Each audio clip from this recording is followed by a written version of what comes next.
Attwalment hemm 140 persuna barranija li qed tinżamm f'ċentru ta' detenzjoni minħabba xi irregolarità għal preżenza tagħhom f'pajjiżna.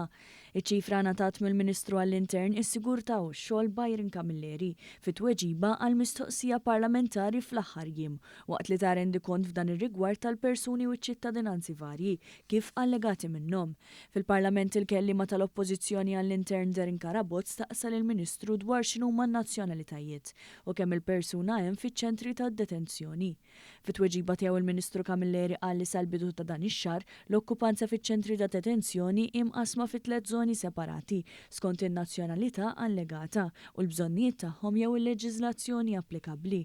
Mill-lista tal-ammonti skont iċ-ċittadinanzi li ppreżenta fil-Parlament il-Ministru Camilleri jirriżulta li l-akbar ammont ta' barranin fiċ-ċentri ta' detenzjoni ġejjin mill-Bangladesh li jlaħqu kważi 44% warahom jiġu dawk mill-Pakistan.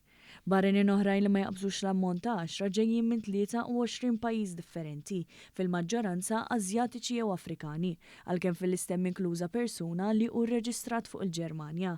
Il-Ministru kompla jgħid kif numru sostanzjali minn dawn il-persuni ġew arrestati wara li nstabu qed jgħixu f'pajjiżna b'mod irregolari u l-awtoritajiet qed jagħmlu l-preparamenti meħtieġa biex fil-jiem li ġejjin jiġu ritornati fil-pajjiżi rispettivi. Dan se jkun qed isegwi diversi każi ta' ripatrijazzjoni li qed isir minn pajjiżna ta' dawn l-immigranti irregolari.